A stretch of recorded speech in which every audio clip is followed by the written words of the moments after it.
And ready. Okay, we're ready to go? Alrighty. Yes.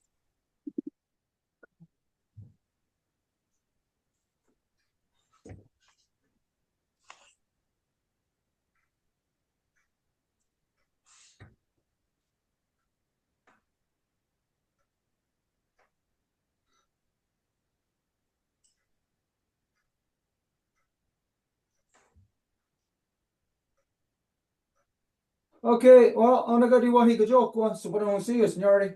Kazi ta sa rio yo jets ka hawi noji on dodget square in star on ata hroni. Retin wada do godunga gadi ya gesu, yeti sota asatanka garakwa, yeti in staji on target on a weguskat ne ganungwe. Retin wada do sawi here and a tukundon hexa that gawas a wave the need ganyat there together than a goego a quadri on unqa suma. Retin wada do jätti sota gunhan när de hade hetsen, de kan gå vidare till Hawakwe. Damdawe on hetsera, Kazakhstan, ne asat niga dardige ne ganyaga haga, radinyato, ronata hroni, dana riskarevage, dana damdawe adon katsera, a wego on a goro ganyana rasara go and escana, ori wheel, karibagori shunsera, dana Kazakhstan. Damdawe adon hetsera ne Gayandawana, they're gonna go here. Okay, so as you know, every time that we get together for a council ceremony, meeting, anything of importance, we always have to carry out Ahantagadi Wadekwa first. This is where we identify and give thanks to the things within creation that have created us and the things that we need to continue to sustain us. So we always begin by giving our thanks to the great spiral of creation that when you look up into the nighttime sky, you're not looking into cold, dark, empty, lifeless space the way that non-native science would lead you to believe. No, instead, you're looking into the living, vibrant body of our great mother. And so we give thanks to her, to Sky Woman, as it is she who has given us spirit. From there, we give our thanks to the beating heart of our Mother Earth, to Grandma Moon, as she who regulates the flow of the lifeblood in all things. And so we give thanks to her, to Grandma Moon, as it is she who has given us blood. From there, we give our thanks to our Mother Earth, regardless of what color you are, what language you speak, where you have grown up from Mother Earth, or more importantly today, what you imagine divides us, the things that makes you go to war against your fellow human beings. Regardless of these things, we have all grown out from the same body, from the same mother, making us all sisters, brothers, all relations all together. And so we give thanks to her, to Mother Earth, as it is she who has given us body. From there, we give our thanks to all the women, from the newest born baby girl to the eldest grandmother, as they carry the sacred title of life giver into the world and are to be honored and respected as such. We give thanks to them for in this world, they give us purpose and direction. And just to expand on that a little bit, as you know, I always give the same example that, like within the natural world, when we consider the bears, that the mama bear raises the baby bears on her own. She does not allow any male bears around her children. She does not allow the father male bear around the bear cubs because the adult male bears just can't be trusted around the bear cubs. They could easily, by accident, just the mere sheer weight of them and uh, just crush the children, the babies, or normally what does happen within creation is that the male bears will eat the cubs. So the mother does not allow the adult males anywhere around her cubs, nowhere. So this means that the cubs learn how to be bears solely from the mother. It is the mother that teaches us how to be. And it is like this in all strains of life, not just in bears, but also the right and proper way is that for humans also. That males are not supposed to be corrupting the minds of the children with all of their corruption, with all of the craziness that is in the male minds, in the lost male, imbalanced male, war, anger, hatred, animosity. You have enemies everywhere. The life givers cannot accept such conditions to be for their children to grow up in. And so, not only within the natural world of bears and other animals, but it is supposed to be this way upon humans also, that children are supposed to learn the loving ways of their mothers, of the life givers, and only at a certain age of where you come to like puberty, you know, when you come of age, where the mother sees that her son is in transition, then the children, the young ones, the males, will be then um, uh, exposed to the adult males for that teaching, their teachings now. Doesn't mean that within humans uh, that the father is never around. No, but it's a matter of applying the life giver's authority within all of our nations, and this means to have a proper upbringing, a proper teaching, a proper preparations for this great adventure of life. And so this is solely within the domain of the life givers. The life protectors are only there to protect and assist the life givers in their process of perpetuating this life that we are all a part of. And here, when we talk about like humans in relation to bears and stuff like that, well, we're talking about a planetary species. We're not talking about that humans are separate from crocodiles or elephants or bears or wolves. No, without those things, a human will not have their hair. They will not have the color of their skin. They won't have the color of their eyes. They won't have the ability to smell or the ability to hear. Everything upon Mother Earth is what it takes to be there to give us our human experience. So every time that you hear of an animal going extinct, like the northern white rhino that went extinct, I think last year or 2 years ago now, that when you hear of that, you got to think, what is it within you that is gone now also? Because when the last one of anything dies, that means their power, their element, that they are alchemying into the environment, into the air, into the water, into the world that we live within. They are alchemying themselves, bringing their power, their life force into this creation that, woo, we got thunders here. Yeah, gotta wear this. Anyways, where was I? They bring it into creation and it automatically, instantaneously becomes a part of our makeup. So once that thing is extinct, part of our makeup is gone.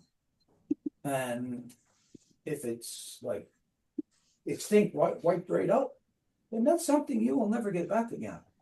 No, we can think about this, or I mean, compare it to sort of like when a human loses their virginity.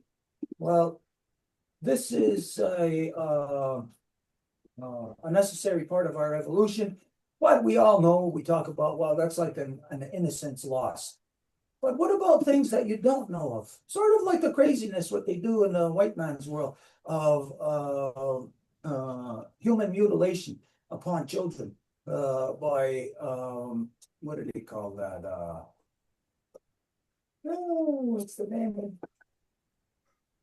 when they circumcise their children. That's human mutilation. And to mutilate a human before they are adult, to be able to say, hey, don't mutilate me. You know, like to do that is the ultimate crime upon not just your own children. Imagine people do that to their own children. But it's the ultimate crime upon all humanity, because that's something that's taken away from you while you're a baby, which means you will never know what that is, what it does. You will never experience the interaction, the living experience of it. So that's cutting out part of your human experience. This is along the lines, like as we say, like with in the white man's world, what they do is like if you had an appendix problem, they'd cut out your appendix. They'd pull out your wisdom teeth, your what else did they pull out? Your tonsils, other stuff. They say, oh, it's not necessary in the body. Oh, we can cut this out. They can cut out a couple of feet of your colon. Nowadays, this is what they do. It doesn't mean that it's right. It's not going to heal you, that's for certain. Whenever they cut something out of your body, that means that that part now is gone, and that means that it can no longer heal. So in the white man's world, because of the medical industry, the way that they are all ass backwards, that instead of healing, they're all it's a commodification process. The whole thing. It's cha-ching, cha-ching. If you go to a doctor, they're only seeing dollar signs. There's nothing about healing, as you know. The pharmaceutical industry is a byproduct, an offshoot of the medical industry, and it's there to support the medical industry to keep that in place. So the pharmaceuticals keep you debilitated, keeping you going back into that revolving door of so-called medical. So this applies not only just to medical, but it applies to all things in the non-native world. It's the crazy way of commodifying the human experience, and this way you control, you enslave, you can basically create the narrative that you want. And so this is what has taken place around the world through a process that very few people understand today. Very few people even think is or was a reality, a process called colonization. Colonization is a creation of the white man. It comes out of the white British non-native European. It is their corruption upon themselves. They first schizophrenize themselves through democracy, separating themselves, creating enemies of their own sisters and brothers. And then when they did, then they created through their religions, they created a constant enemy within them. Your God is, or not even a God. My God is a God, and my God is a vengeful God, and my God doesn't like your God, and my God says I'm the chosen one, and therefore it gives me the right to kill you and to genocide upon everybody. This is basically the white British non-native European mentality of that they are this crazy mentality of like chosen. Now they say this is the Jews, and everybody kind of puts the Jews in the Middle East. That chosen mentality does not come out of the Middle East. That chosen one mentality, that's a white man's mentality. And the people in the Middle East today, the Jews that are there, are white men from Europe. They are not people who belong there.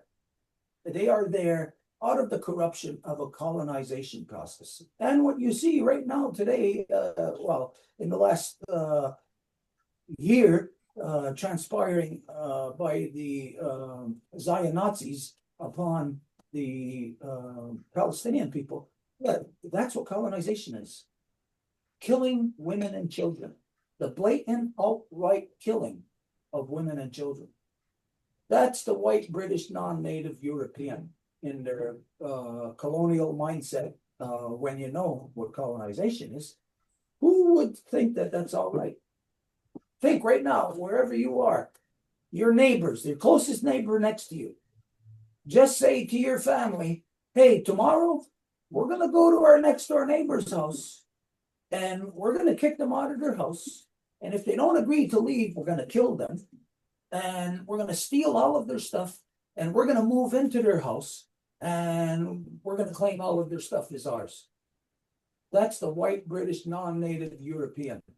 Collectively, all of them together, dysfunction in this subhuman context of which they have been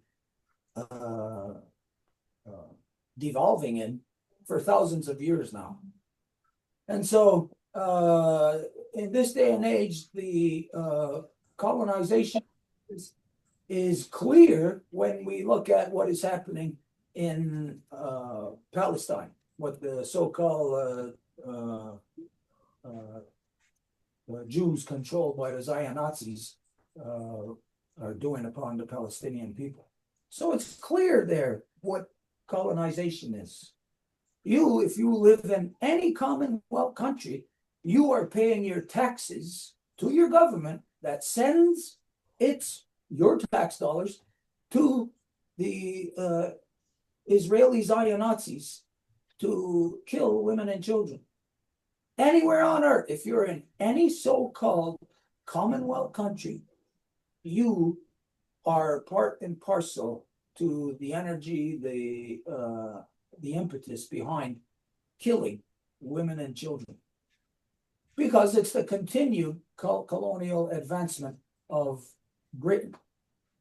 So what you're seeing there in so-called Israel, but in Palestine, is the continuation of something that's begun thousands of years ago, consuming first the white Europeans, dividing them through their false man-made religion. And then once they are divided through their false democracies, then their mind is schizophrenicized, because democracy, what it does is, if you think of your family as one body and you've got to make a decision on something, well, democracy creates these different parties within your family to rise up and fight against each other. They vote against each other. And they vote against each other this year, and then for the next 4 years, they're fighting against each other, plotting to overthrow the others. This is what democracy is. It's a constant state of war. And again, it's a self-inflicted state of schizophrenia upon anybody who participates in it. And when you do, you relegate yourself to being under the control of a warmonger, because in a schizophrenic mind, the one that's going to be in control is always the most brutal, the one that doesn't mind killing women and children. Who is that? That's the bloody British. In the world, everybody knows that this is the British way. They are murderers.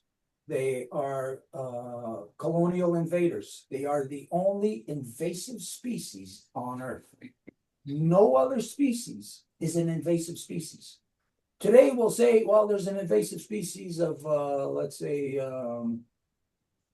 what's here? What's an invasive species that's here? Cats. Cats. Cats. You'll say that, well, this is an invasive species. No, it's not. Cats are not an invasive species, because whatever like the domestic cats, they did not get here on their own. They did not come here invading. They came with the white man. It's the white man that brought all invasive species, took them, uprooted them from wherever they grow naturally, and brought them to other places on Earth to invade everywhere on Earth. And this is their carryover of what they call multiculturalism. Now, multiculturalism is a lie. What multiculturalism is, it's an abomination of the natural form of life that we grow into. Because if you think of, let's compare the human body to the body of Mother Earth. And okay, if this body of Mother Earth, let's say over here, there's the people in South Turtle Island. Over here, the people in North Turtle Island.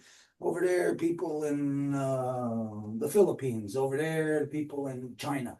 Okay, all those people grew naturally out from the places where they belong. Now, no one else on Earth went around invading except for the whites, except for the white man. And when they did this, they enslaved. And when they enslave, because they're the only people who will kill, everyone else won't kill. You know, like, what natural person is going to travel across the world to go kill somebody else? Only white people do that. They are the only people who do that. And so today we are inflicted with an end result of here in Turtle Island of 500 years of white British non-native European colonial invasion. And this is 500 years of subhuman conduct, of not just subhuman conduct, but actually what it is it's a devolution.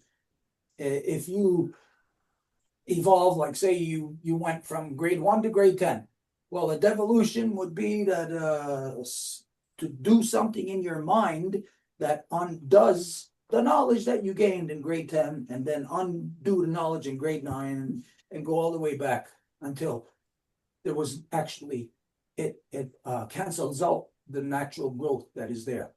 So this is what colonization does. It has created the psychosis that we identify, that nobody else on earth will identify, but any psychiatrist or psychologist could easily substantiate this.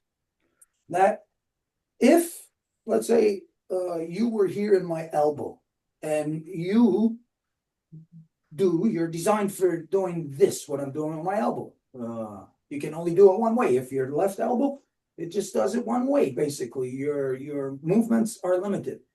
So if you took the essence of you, the cells of you, and took it out from the elbow, and you put it right in the middle of your forearm, well, you're supposed to bend like this.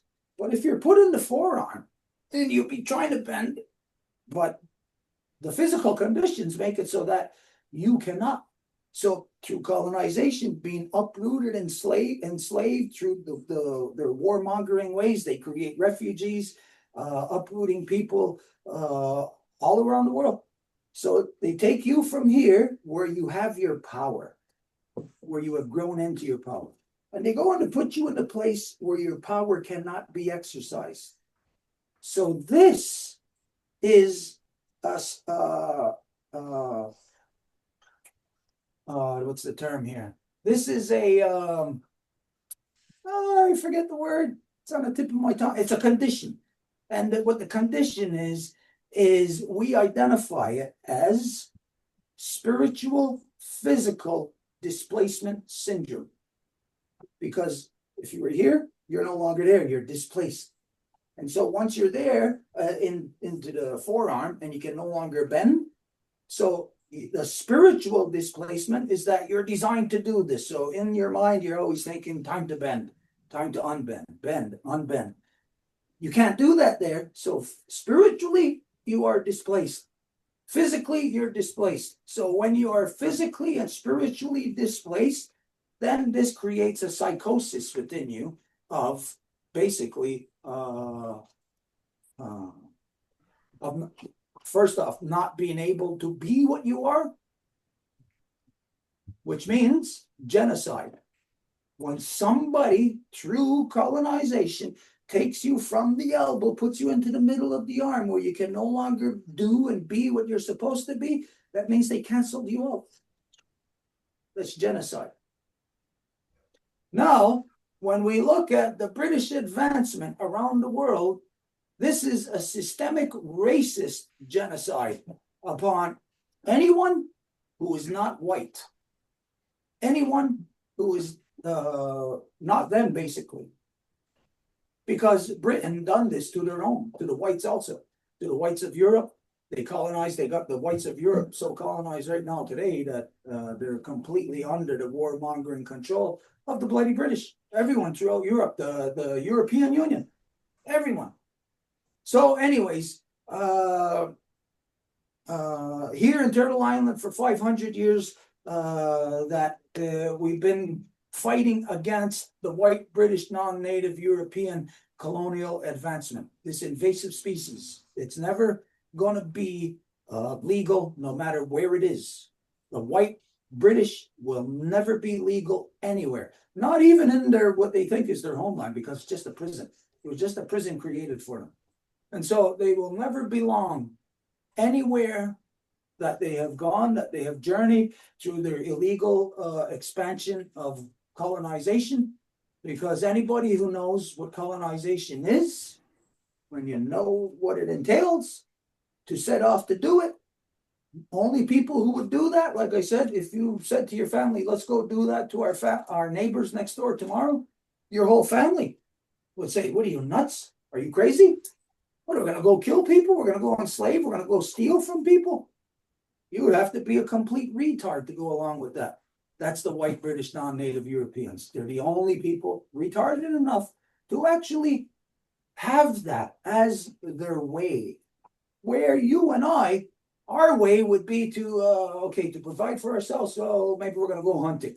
Maybe we're going to go berry picking. Maybe we're going to go do something, but we're going to provide for ourselves. The white British non-native European does not do that. They steal from everybody else. They are thieves. Murdering, stealing thieves. raping thieves. And so, up until this instant, my people here in Turtle Island, through all of our nations, have resisted for 500 years, pushed back this devil monster of the white Europeans, even to the point of where the devil was here about a month and a half ago, came here to so-called Canada, where he gave a speech from his so-called throne.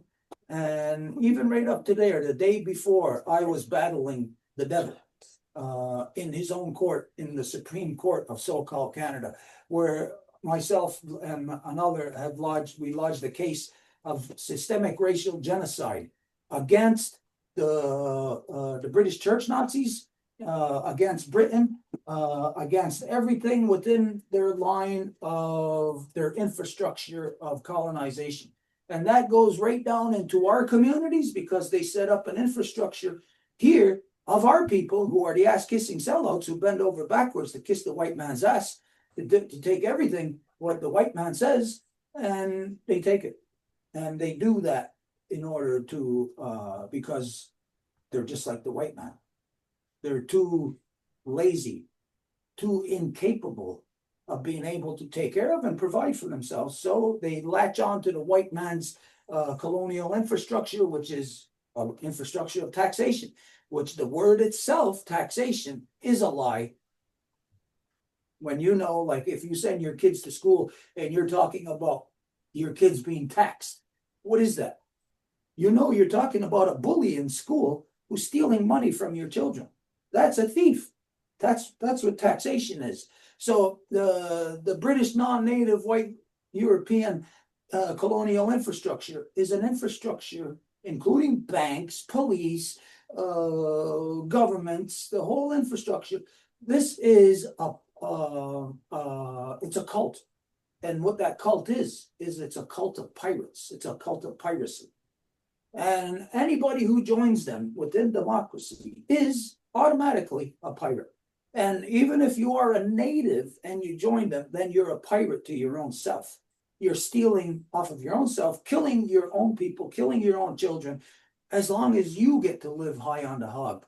And this is what in Nazi Germany, what the Jews referred to as the capos or the capos, whatever. Capos is the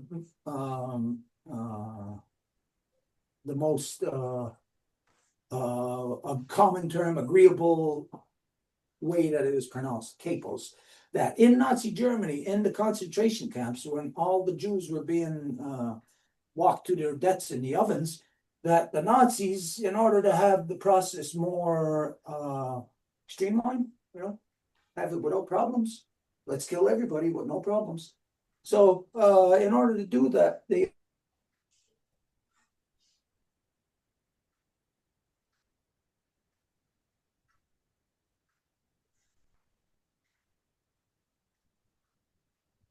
Yeah. we were just kicked out. Hopefully we're back. We don't know. We're going to be getting cut in and out. If we do, don't worry. We'll be right back. But are we there? Yeah, I'm just trying to spotlight you. Yeah, we're back. Yeah. Okay. So a storm is brewing here. So maybe. Okay. So anyways, all of this just to set up the for the special guest that we have here tonight with us, just to set the stage here.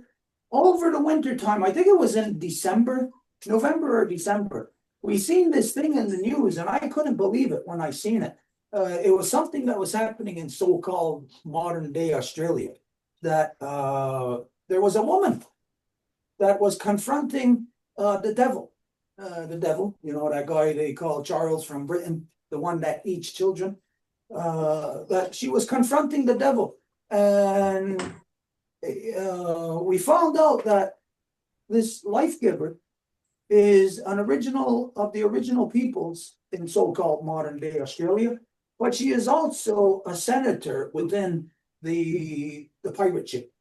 And anyways, she was berating the devil, that guy they call Charles, saying, "You are not my king, give us back our children, give us back our dead," basically he's a thief, colonization. is the ultimate crime within creation. And basically, she was attacking that guy they call the devil. That guy that is the devil. And so when we seen this, I couldn't believe it. First off, of course, it's a life giver. You don't see much coming from guys from life protectors. Most of our guys now have succumbed, are been subdued, or just traded over for their own greed. Sold out for their own greed. So, anyways, we were very. I was very happy to see this. I couldn't believe it, and we tried for months to contact to. To make contact, just to talk, just to share together our story. For me to see somebody on the other side of the great waters with the same position that I have, I couldn't believe that, because I know that here in Turtle Island, all my people are all a bunch of suckasses. They've all bent over and kissed the white man's ass. They are all playing the white man's game. They have all joined what they call over here, what the white man, Britain, had created a thing called the Indian Act. Now, the Indian Act is apartheid. So the Indian Act was created here. This is including the British church Nazis' concentration camps upon native children. They called them residential schools. That's the British church Nazis' concentration camps on children. This is where they tortured children. The same thing as what they've done to the Jews in Nazi Germany, but worse. Because here, it was solely done to children.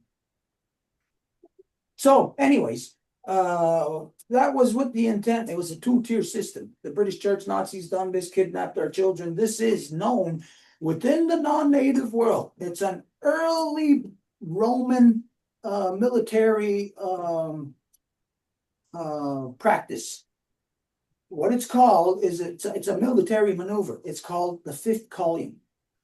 Now, the fifth column is where you got your enemy surrounds you, four columns from all different directions, but they're just there as a threat.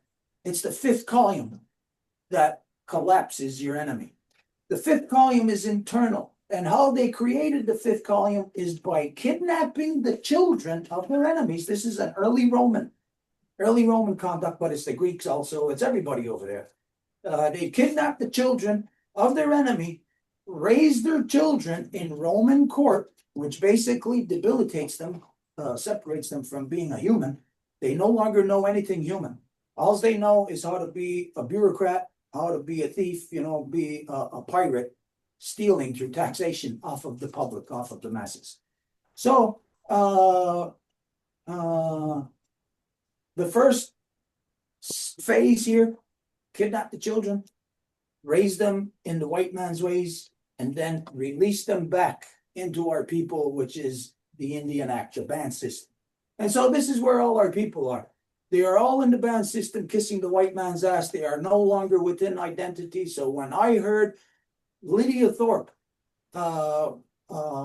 berating the devil on international news, that I couldn't believe that. This was a signal. This is the time that we are walking in symbiosis together. At the same time that I am placing my case in the Supreme Court of Canada, then we learn that through the contact with Lydia that her uncle is also having a court case of charging genocide against the devil, that guy they call Charles in Britain.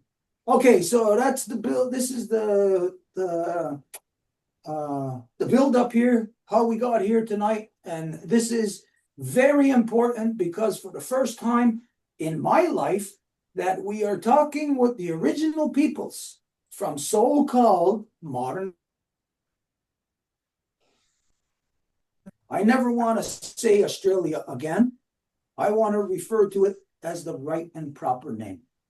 And so through our interaction tonight, this is the thing to push back the corruption of the white British non-native colonial genocide. And to push that back means to step back into us back into who we are, back into our own identifications. And so here, where we are, I am speaking to you not from a place called so-called Canada, because there is no place called Canada.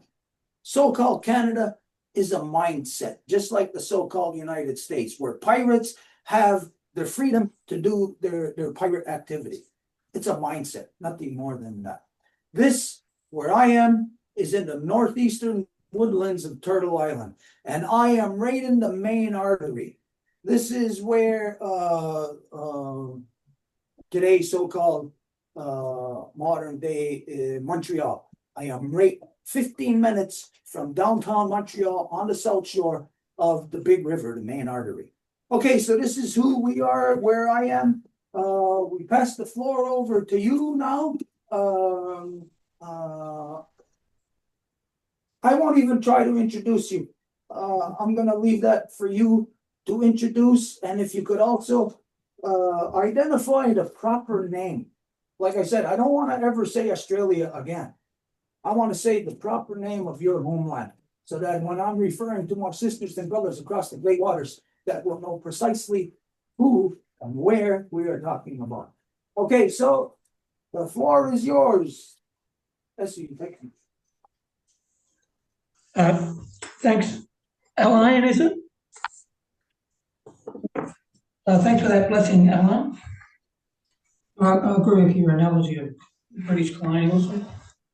It equals genocide for us. It's all about murdering lying thieves. We say that the Commonwealth is the stolen wealth. No consent, no treaties here in this country, which obviously means there's no jurisdiction over these lands.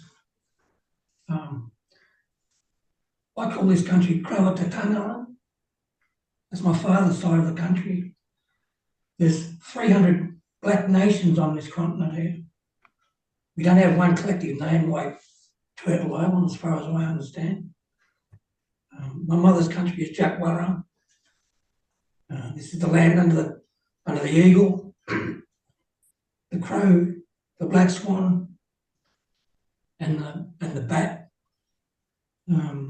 We are very much totem law, which I see as a higher law. We've been attempting to charge this country with the crime of genocide since 1997. John Howard was the Prime Minister at the time, told us that genocide wasn't considered a crime in this country, and we've been pursuing that since. What we're asking for is people to join in to our case. We've charged, what you call the devil, Charles Windsor of the crime family of the the UK crime family, the Windsor family, Charles Windsor, and we want to take them to the International Court of Justice or the International Criminal Court for whatever that's worth.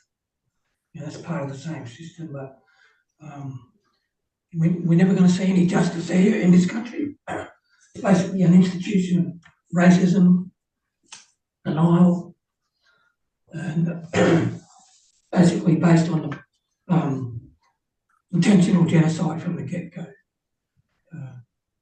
1770, I think it was in light, excuse me, in light of the British losing their control over the Americas, sort of forced them to take on this continent. They didn't bother with the doctrine of discovery here. It was they created this thing called terra nullius, empty land, and based their occupation on the idea that this was empty, there was no one here, and went about exterminating our people. We believe there's no clearer cut case of genocide anywhere on the planet. I may be wrong about that, but it's very clear that genocide's the case here, and we want to take it on to the British Crown and get into the International Criminal Court. So we're asking yourselves whether you want to join in to that case, and I'd like my legal man there, Len. How you going, Len? Hey, Rob. To explain it a bit more legally to you as quickly. Okay, Yeah, before we go any further, there, I don't know if it's the conditions in the room that you're in, but the sound, it's very hard to hear you. It's muffled. It sounds like there's an echo there or something. Yeah. So, it was very hard to understand, what you were saying. Let's try going to the other guy then. Maybe, the sound is gonna be different with him. And we'll see, yeah, so let's try that. okay. My name's Len. I'm a retired barrister. How's the sound for that? The sound is 100% better now. It's got Okay. a partition in the room or something with the Yeah. microphone. Yeah. Yeah, it could be the quality of the laptop that we have to use there.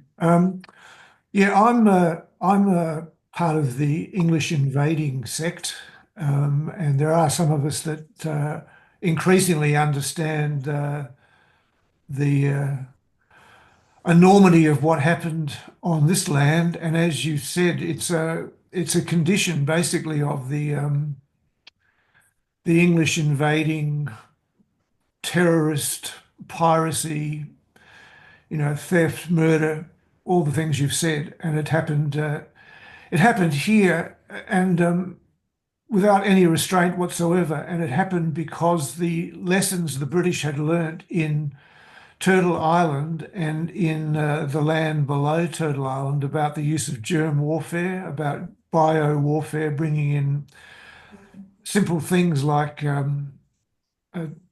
diseases that the Europeans already had, and which decimated indigenous populations. What's that disease, Rob, that you talk about? The one that Smallpox. Oh yeah, smallpox is an example, where it obliterated 90% of the people the first time through, and then the second time through, 90% of the remaining people. Now, as Robbie said, we've charged Charles Philip Arthur George Windsor, who calls himself King Charles III of England. We've charged him with genocide under both the Australian Criminal Code and under Indigenous law and under international law. And so far, the court has said, well, the only law that matters is the law of the Commonwealth of Australia. And unfortunately, the Attorney General has what they call a fiat, which means that he's the only person that can bring genocide charges. We've also charged this Attorney General with genocide, by the way, and of course that's stuck in the courts.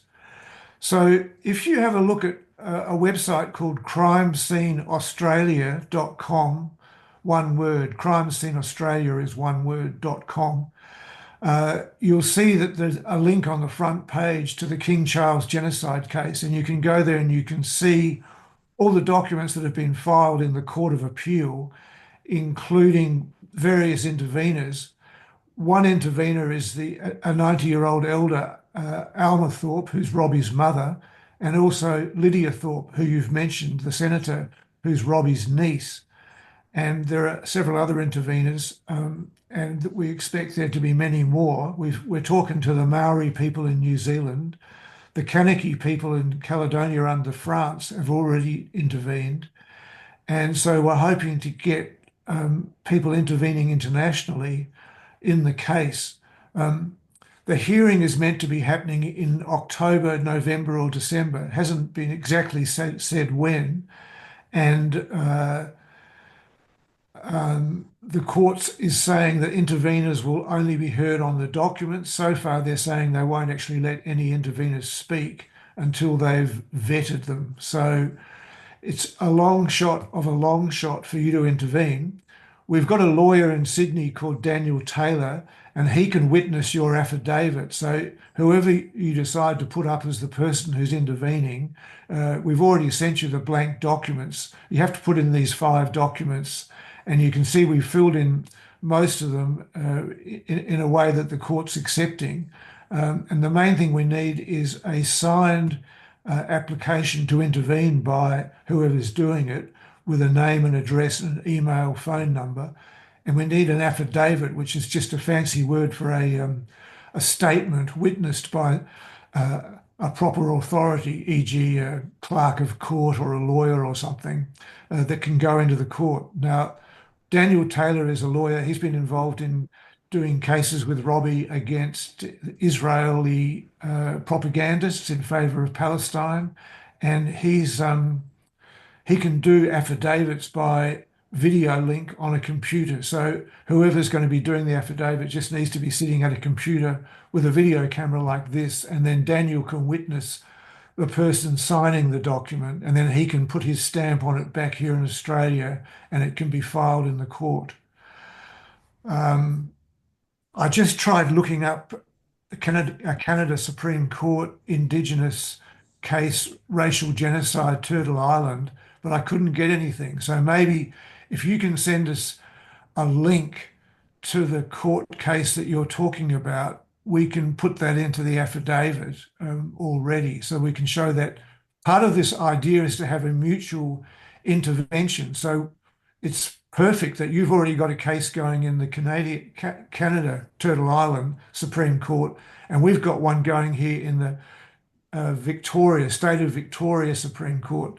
In the Australian system, each state has a Supreme Court, and then on top of that is the so-called High Court of Australia. And what we're trying to show is that Australia is unwilling and unable to investigate and prosecute genocide, and under Article 17 of the International Criminal Court Statute, the Office of the Prosecutor has jurisdiction to charge people in Australia with genocide if Australia is unwilling and unable to do so. So that's what we're aiming for. We've also written to quite a few different UN member states, all the ones that intervened in the South Africa against Israel case.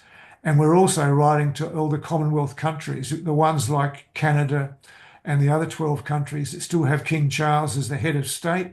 And we're asking them to do the same thing, to intervene and to start their own case.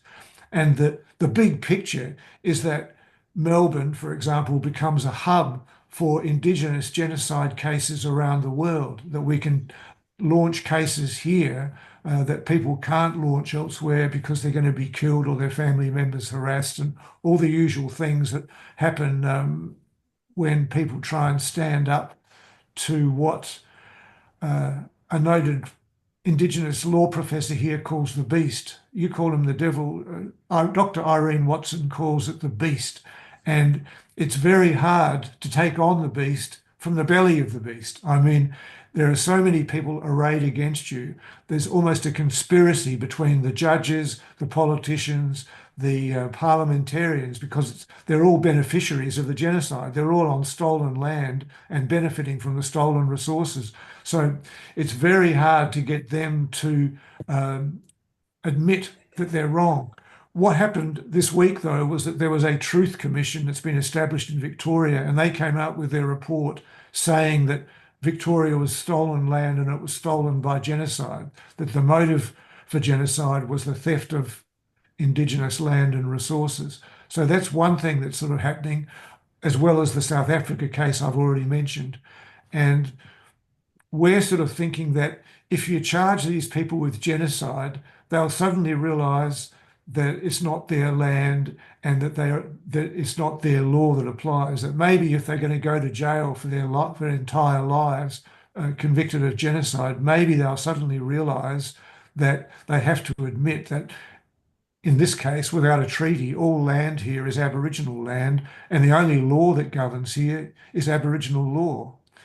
And further to that, Aboriginal people say that they couldn't sign a treaty agreeing to non-Aboriginal law because that's against the law. And it's a bit like you can't consent to your own genocide.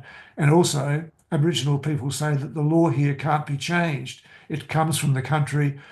Aboriginal people belong to the country and the country belongs to Aboriginal people. It's all interconnected. The past is the present. I'm sure what I'm saying is totally familiar to your own law and culture there.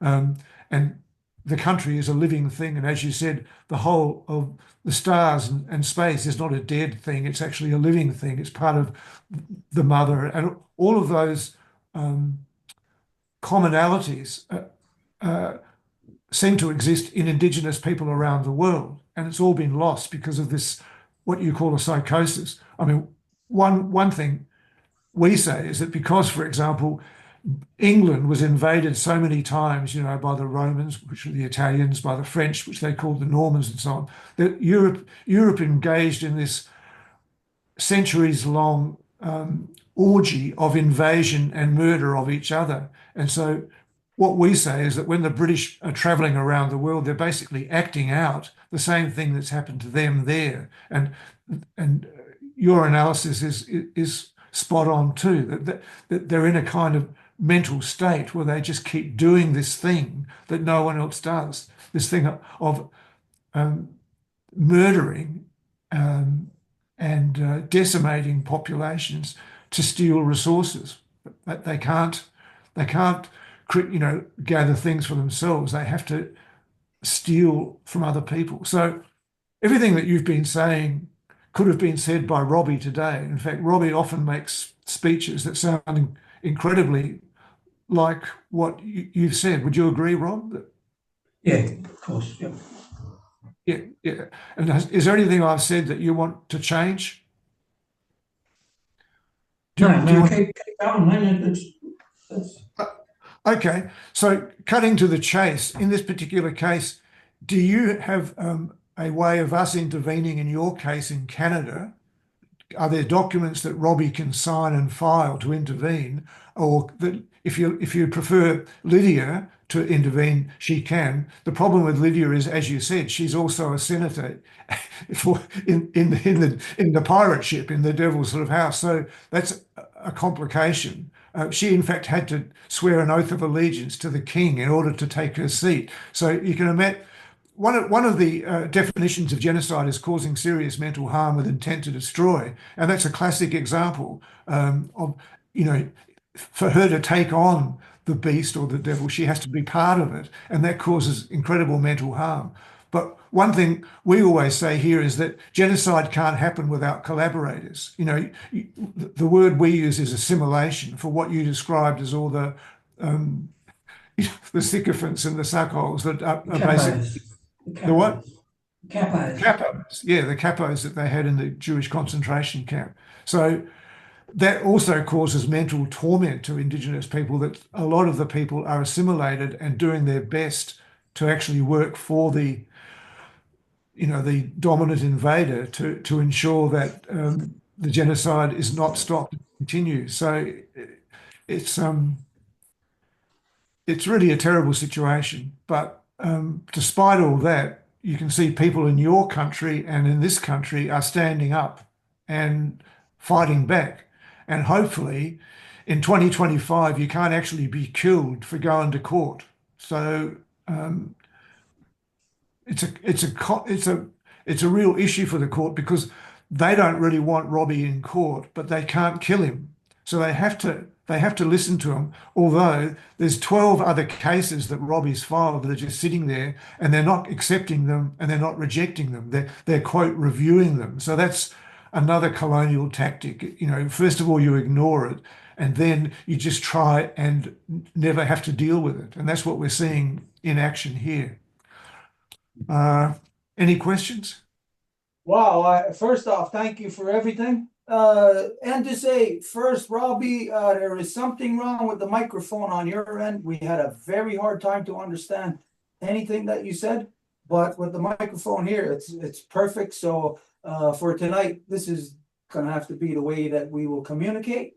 First thing I want to address is what you said about my court case, trying to find it in the Supreme Court of Canada. This is what happened with my court case. This is municipal court. Okay, so the lowest court found me guilty. But Yes. what the lowest court didn't address is I lodged the counter charge of systemic racial genocide. And in my case, the judge just overlooked it, and he railroaded me through the court and basically found me guilty, and therefore I had to file for the right to appeal. So as you know, these are the steps here. So this is the municipal court. That's the first step. Then the second step is once you're found guilty in the municipal court, is you go to an appeals court. And then if in the appeals court, if there's a problem that we still got to appeal it, then we'll go to the superior court of the province. It's similar to like what you said. Each, I forget what you said, each region or each province there has their own Supreme Court. Well, here in so-called Canada, each province has their superior court, but then the final step here is the Supreme Court. So my case, since they didn't address my charge of systemic racial genocide, they put an identity upon me. The judge in their judgment actually put an identity upon me that is never claimed. I never claimed it in my life. I never said I was this. And the identity that they put upon me is what they call Haudenosaunee. Now, Haudenosaunee is a kind of a native reference, but it's the ass-kissing natives. It's the Christian natives who bend over backwards and who basically give everything away. Okay, so in the court, the judge ruled that those Haudenosaunees, those natives, are taxable. They're taxable under the province. They're taxable under the federal. So it's just like it's the equivalent of if you're raping somebody, and then when you get done raping them, you hold your hand out and say that'll be $20, charging your victim to rape them. That's what taxation of Native people is. So it's completely illegal because it's within systemic racial genocide. So here in my court case, right here in the first step where they found me guilty, because of this false identity that they put upon me, I was able to bypass all of these steps and go right to the Supreme Court of Canada, so-called Canada. And there I lodged my case. You're not going to see the case being systemic racial genocide. You're going to see it just quite simply of me appealing a decision in a small court. And the decision isn't even about the case. The decision is once I appealed, once they found me guilty, then I appealed. I said that I do not have to pay for the court minutes because the non-native system is illegally bringing me into the colonial court system. And that was one of the things in my written text of that I'm standing against the colonial court system. Just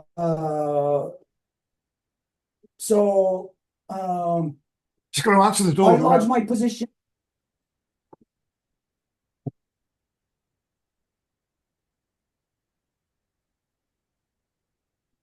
It must be cold there where you are, huh? I see you guys are wearing sweatshirts. Is it cold? What's the temperature? Oh, you are muted. muted. Yeah. Yeah, very, very cold there. It's sunny, but it's cold. Here Not like Canada cold, but it's cold. No, it's warm here today. Today, I think it was what, 7. 27 today. Oh, beautiful. Not as hot as it has been in the last few days, but 27 today. It's a very nice day. Okay. What was the charge? What was the original charge? Okay, the original charge is tobacco. They got me for they charged me with $400,000 of taxes of what they call illegal tobacco. Now, as you know, I'm sure even you know that the white man never had tobacco. They got it from us. For us, tobacco trade within the native people is since the beginning of time. So this is one of the of where I say systemic racial genocide, that, as you know, to stop the cultural practices of any culture, of any peoples, is identified as genocide. So when they attack the tobacco industry and claim that it's taxable by them, then this means that our treaty right, which we have a treaty, Yeah. then the treaty right is violated. Right. And when the treaty right is violated by bringing us into the white man's court, and so in the white man's court, I said that in my appeal that I do not pay for the court minutes because I was in a case in 1993 where I defended myself and my father and my brother. And there, in defending myself, I said to the judge that they have to order the court minutes for me of all proceedings in order for me to defend myself properly in the colonial courts while they are insisting to drag me in there, which is a violation of my treaty right. So back in 1993, the judge, and I even remember the judge's name, his name was Yves Marin, in the provincial court of so-called Quebec, that he ordered the court minutes for me. So the court ordered the court minutes for me. So anyways, in the court case now, just about, let's see, it was about 8 months ago, when we're actually physically in court, and I said, and I produced all the court minutes that I had, that the court provided for me. I got boxes and boxes of them. I produced all the minutes. And the court, they did not care. They just railroaded me. They just said, no, everybody's got to pay for court minutes. And the reason why they said that is because what we found out, once we went looking for the jurisprudence of the case, is that they know that after 30 years, all the cases are all the records are thrown out. So they knew I couldn't find any record case, but I have all the minutes and I have the position stated to the court. I did not pay for those court minutes, but they know that we could not find who did pay for those minutes. We cannot find who ordered them because it's beyond the 30-year deadline. So what this means is when there is a jurisprudence in the courts in favor of Native people, they just wash it away after 30 years, which is another reason and cause for the systemic racial genocide. So anyways, this is my argument of so-called Canada. My argument there is about that I don't pay for the court minutes and that in that judgment, that the judge put a false identity upon me, grouping me together with the taxable natives. So if you think of this, if we're in Nazi Germany, there are the Jews who are getting walked into the ovens. So just think that's one group of Jews. And then there's another group of Jews who are the ass-kissing sellouts, the ones who worked with the Nazis, the ones that the Jews called the capos. Now, the regular Jews have nothing to do with those capos. So if you were in Nazi Germany and the Nazis called the Jews capos, then the Jews would say, no, wait, we're not capos. Those are the ass-kissing sellouts. That's an identity confusion that they would be putting upon the person. And so this is here, in my case, an identity confusion where the courts put a false identity upon me to substantiate their claim that the province of Quebec and so-called Canada has the right to tax Native people. Now, they do not, under any standards, they don't have the right to tax Native people, but we could just say, hey, in this day and age, and all the non-Native people will say, hey, get over it, that's hundreds of years. In this day and age, you're just like everybody else. Well, no, it's never going to be that we're just like anybody else. The non-Native will never have the right to be here in Turtle Island. They will never have the right to be in what is so-called modern-day Australia. They are there by de facto status. And de facto status means that it is, the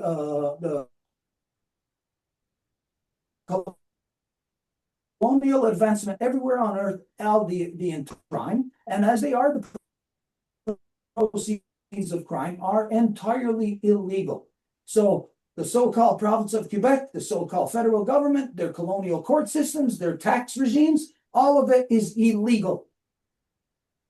Based on, not that it's the year 2025, but based on that there is a treaty right here in so-called Canada that is entrenched in their Canada Act of 1982, which was their, whatever, I guess you can call it, their Patriation Act, whatever, you know, where they created a so-called constitution. But Canada does not have a constitution. It has a charter. And as any lawyer would tell you, that there is a big difference between a charter and a constitution. Because a constitution is something that you live by. It is your rights guaranteed to you. But a charter is something that is granted to you. So who could grant you something? Maybe your mother or your father, or maybe the owner of something that maybe they're lending you a vehicle to you, they'll grant that to you. But to have a charter of rights, this means everyone in so-called Canada is in fact under the entity that granted them that charter. Now here in so-called Canada, all the so-called Canadians are just too dumb to know. They just think that they're Canadians and they think that they got their own constitution. When they don't. They got a charter of rights and freedoms that a charter was granted to them by their owner. And who's their owner? It's that guy who I call the devil that sits in Britain. It's the British Crown. That is the one that granted the charter. So this means here in so-called Canada that there is no constitution. It's not a constitution. So we made the treaty with the British Crown hundreds of years ago. It's been entrenched in their Canada Act of 82. And what the treaty is, it is the Two-Row Wampum Treaty. And the Two-Row Wampum Treaty, this wampum belt is not the original one, but this is over 400 years old now. It was first made in the year 1616 with the Dutch. And then it was carried over by the so-called Americans, and then by the French, and then by the so-called Canadians, to where it is now entrenched in the Canada Act of 1982. And in the biggest money bill that ever went through so-called Canada, I don't know how it works in so-called Australia, but it must work the same way. That in order for a money bill to go through, it has to go through the Senate first. And so the biggest money bill that ever went through so-called Canada was in the early 90s, which was called the Native Self-Government Act. So the Self-Government Act in 1992, January 19th, 1993. Can you get it? Can you get the document? We're going to get the document. We're going to show it to you. The Minister of Indian Affairs, Ron Irwin, and here in so-called Canada, made a statement on the floor of Parliament referring to the self-government policy and identified, let me know when you got it. Yeah, here. Okay, she's going to share it, but I'm going to read this off to you also. I'm going to read that off. Okay, so we do not look at this as creating a third level of government. We look at this as developing what exists from the Two-Row Wampum treaties of hundreds of years ago. So I could go on, but it's not necessary, just to identify that on the white man's side, as recent as 1993, with entrenched in the Canada Act of 82, that the Two-Row Wampum is hereby recognized and affirmed. It's actually stated in their Section 35 of the Canada Act, the Charter of Rights and Freedoms. Section 35 states that Native treaty rights are hereby recognized and affirmed. And then 10 years later, as you've seen in this statement, they identify what those treaty rights are. It is the two-row wampum. So the two-row wampum is a basic, easy thing to understand. There's you and I. Basically, it's two equal opposites. That's what it is. So two equal opposites come to.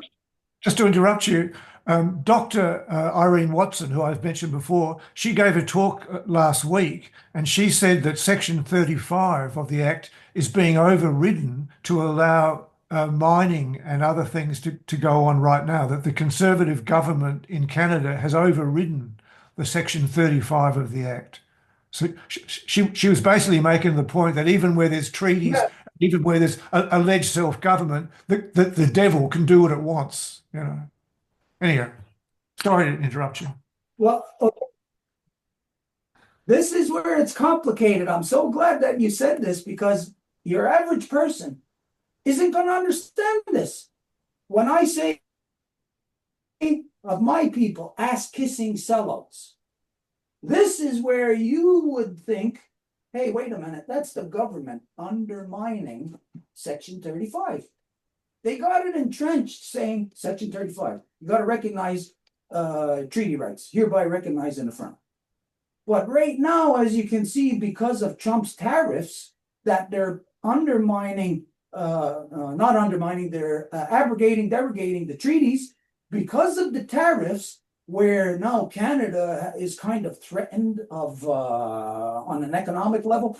So now they're saying that here in so-called Canada, that the provinces have to fast track a process between them to be able to have proper trade and all of this, which means, okay, if the natives have a treaty right in, let's say, in Alberta, well, because of these tariffs and the fast track of what the provinces have to do, they're undermining, they're abrogating and derogating Section 35 of the Charter of Rights, because it's about Native people. So yes, they are doing that right now. That is a fact. They've been doing it all along. Anyways, it's a fact. But two-row wampum is in fact entrenched in the Canada Act. Can we get the picture of what Justin Trudeau, just to share that? Maybe you. It will take a few. Go ahead, work on that.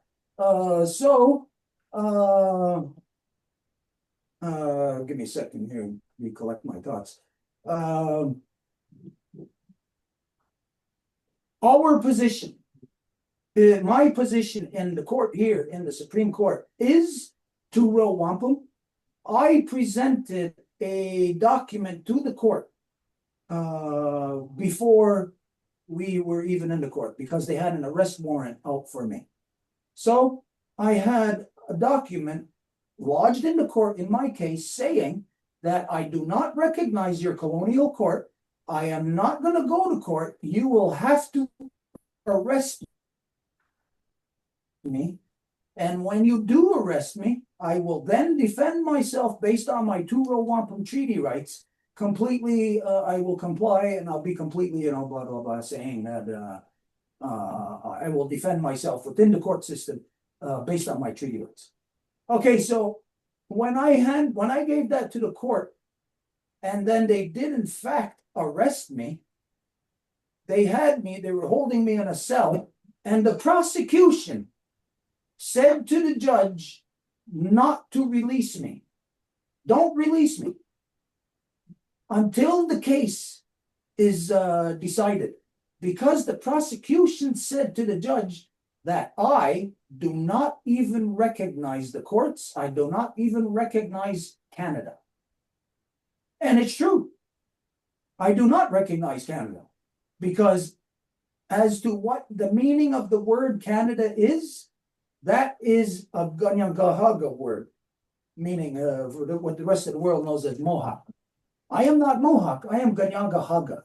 But the term or the word Canada, that is a Ganyangahaga word.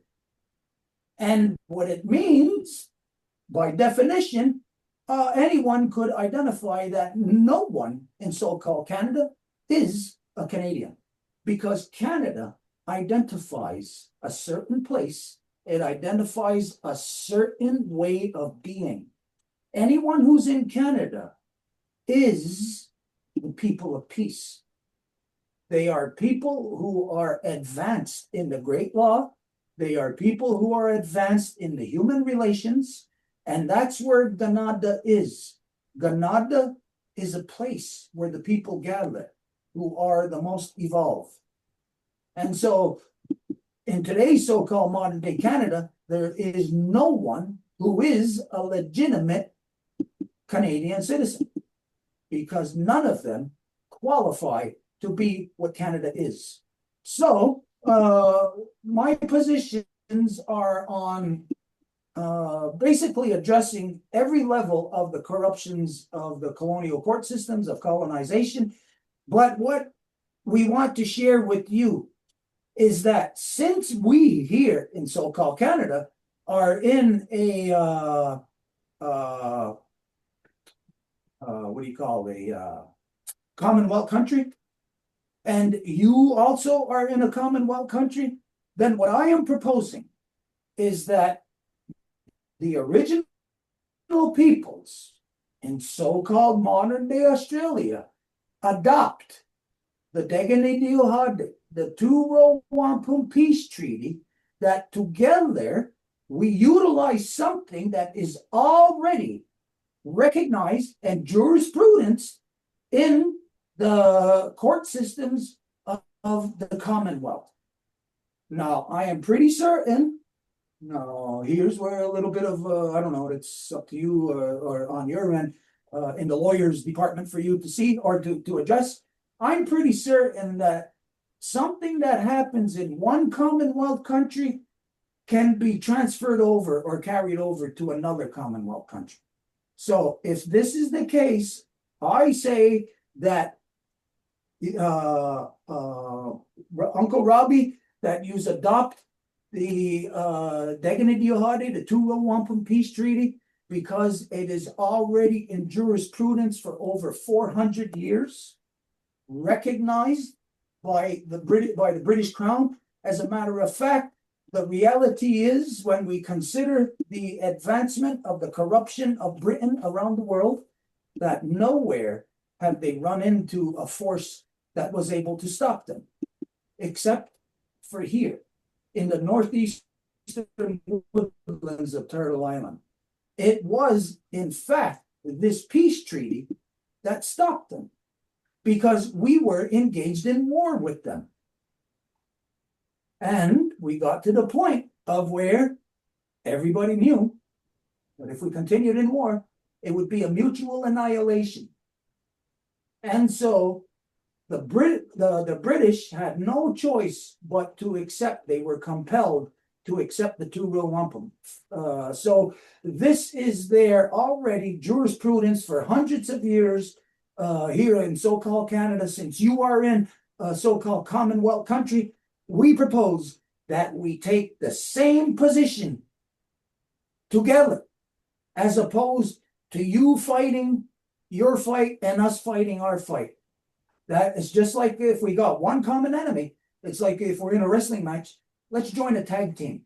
Let's team up together against the devil.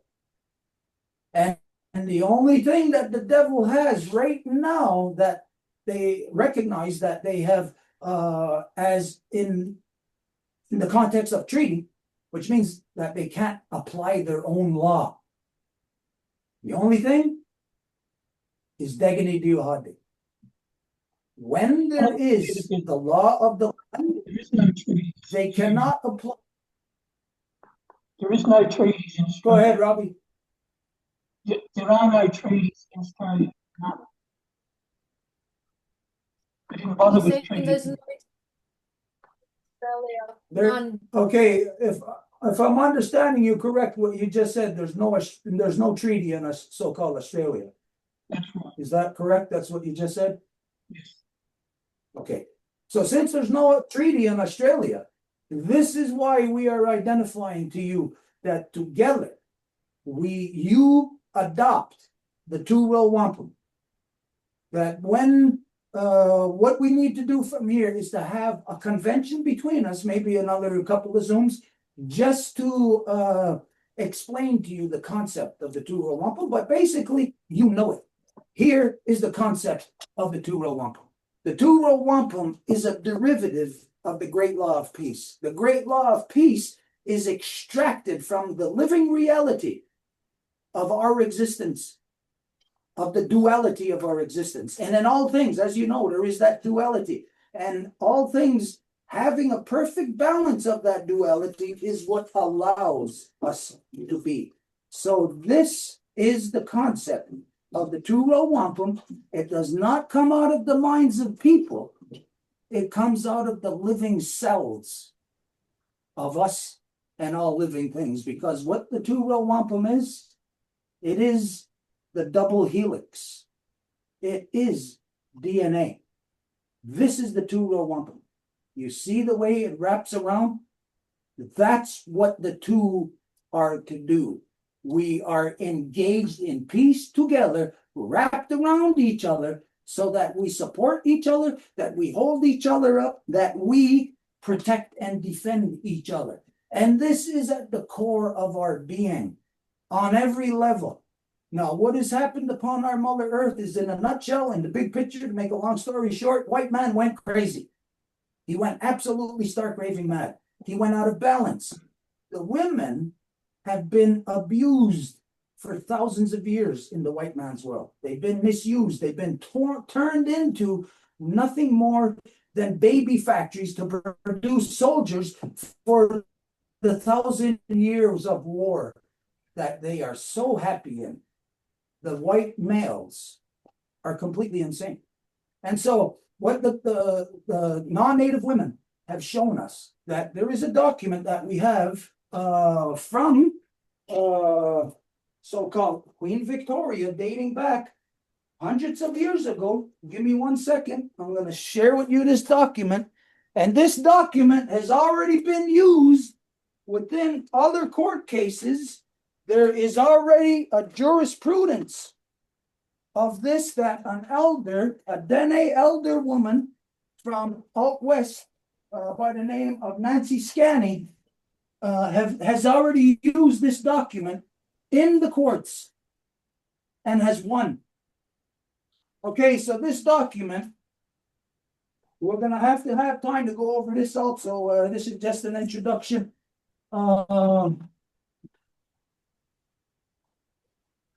This was taken from the archives, the Smithsonian Archives in Washington. You have to have, like, to get this document, it's got to be registered that it comes from them to be legit. And anyways, okay, so this document is created first in the year 1665 and then continued in 1835. And basically, it says a whole bunch of stuff on here, but I'll get to the meat and potatoes of it.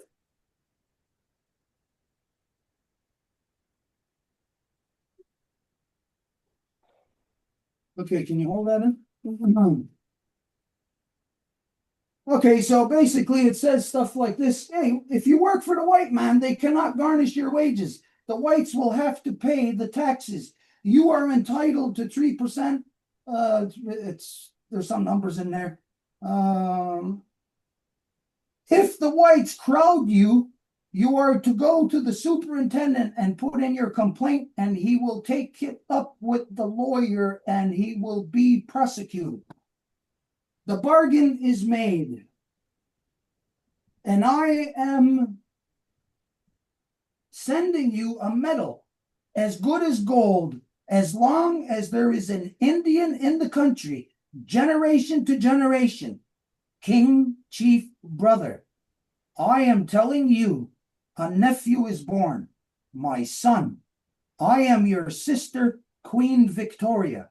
Forever, this bargain we made between you and I will stand, as long as there is water in the lakes and run in the rivers and creeks, and the green grass grows.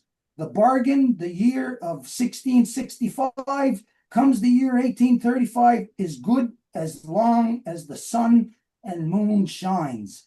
It cannot change. This bargain is for the King Chief of Canada from Queen Victoria.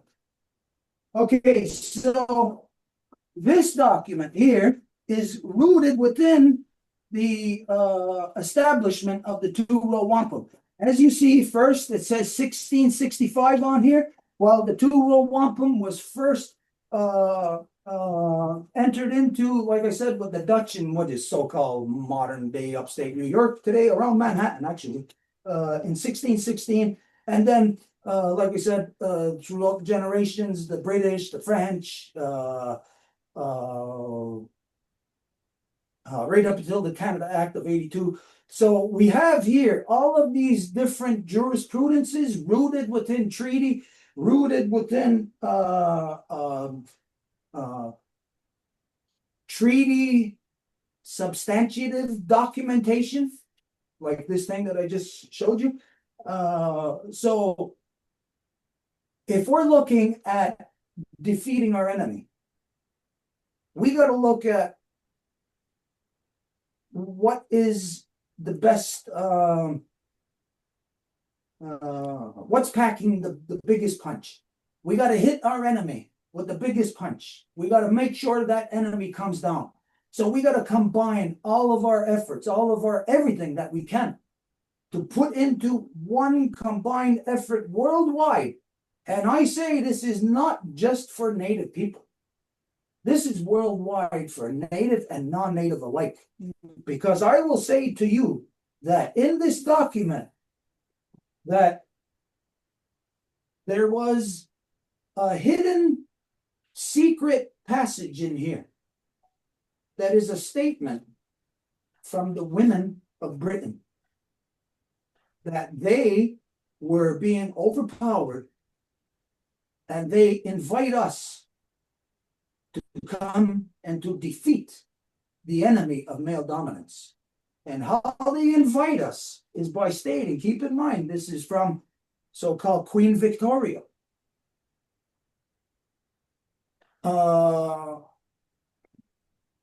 She says, King Chief Brother.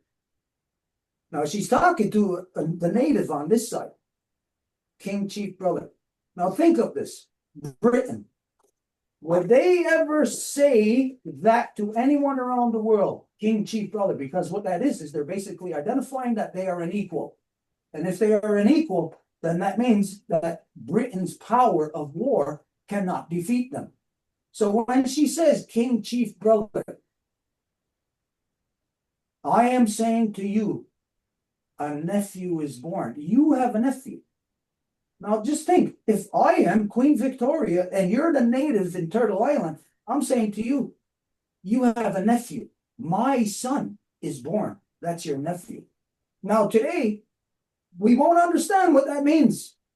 But we have to go back in our mindset a couple of 100 years ago to know what it means that Queen Victoria is identifying us, King Chief Brother, and we have a nephew, her son. This means not only that she recognizes here in Turtle Island her equal opposite that she knows that they cannot defeat in war, but she's inviting us to go and address the corruption within her house.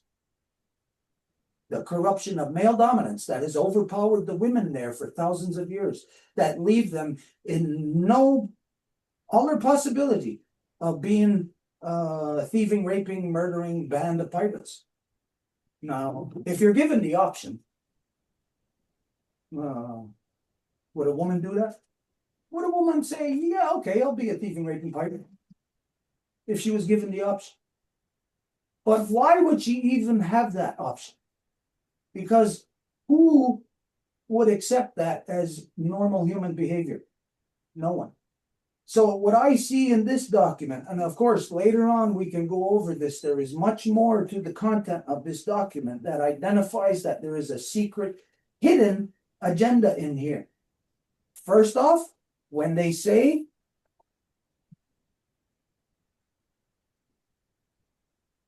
as long as there is water in the lakes, run in the rivers and creeks, as long as there is an Indian left in the country, when they say that, you know what that means? That means in at least 1835, but going back to 1665, that for at least almost 400 years, it has been the outright stated agenda of Britain to stop the rivers from flowing, to stop the green grass from growing, to genocide, to eliminate through genociding all original peoples, because when she says that this agreement will stand as long as there is an Indian left in the country, knowing that they're out killing all the Indians, they're telling you that this is a finite agreement. It's not infinite, it's finite. It's going to end very soon as we kill the last one of you. That's what this document says. But it says something much worse than that. It says they're going to stop the waters in the rivers from flowing. They're going to dry up the lakes, and they're going to stop the sun and moon from shining. This is the British agenda. Now you can say that's impossible. How are they going to stop the moon and sun from shining? Well, you know what? Just 50 years ago, no one on earth would have entertained the thought to say plastics are going to be everywhere in the earth's oceans, rivers, in the air. It's going to be everywhere on earth. Nobody would have ever thought to have said that 50 years ago.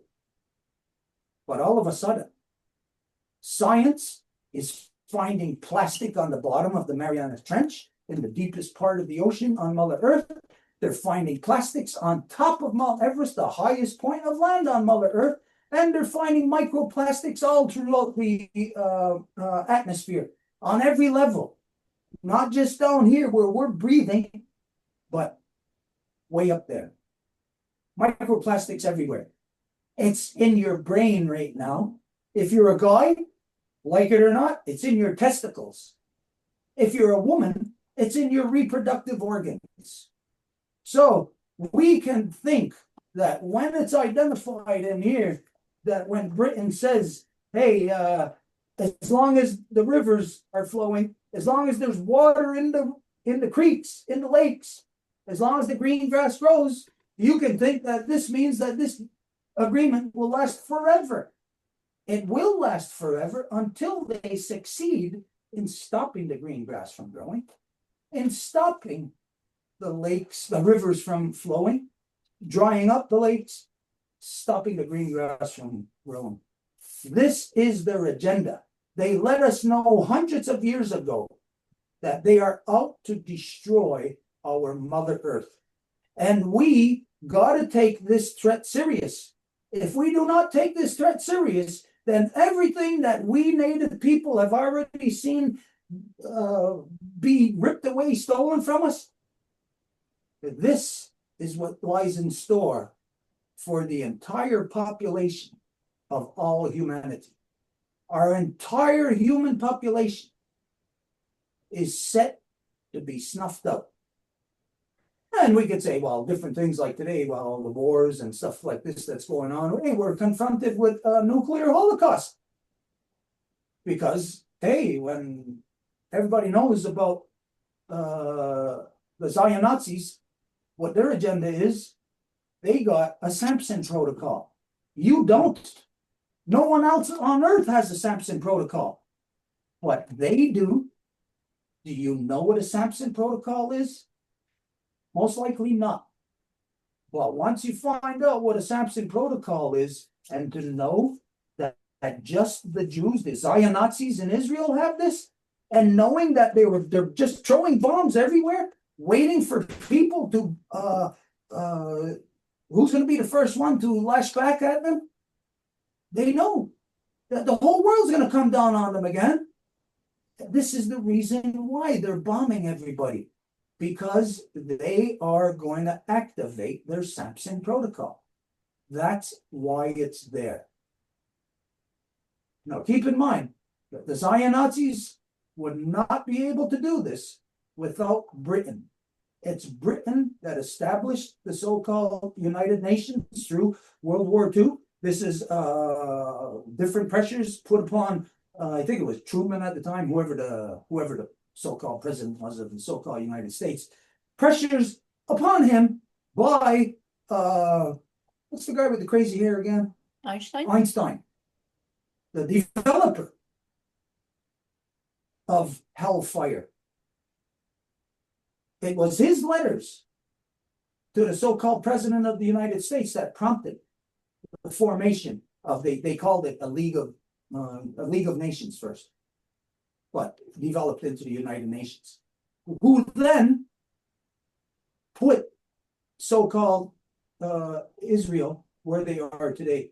So they would not be there in that point of using a Sampson protocol if not for Britain. So what we're seeing right there is colonization, as you know, but it's not just the colonization of what you're seeing in the last 70 years. What you're seeing is an actual conclusion of the Crusades, the European Crusades, and whatever they call the Holy Land or whatever. And now they're at the point of succeeding. And so this is where so-called Britain is going to activate its final plan.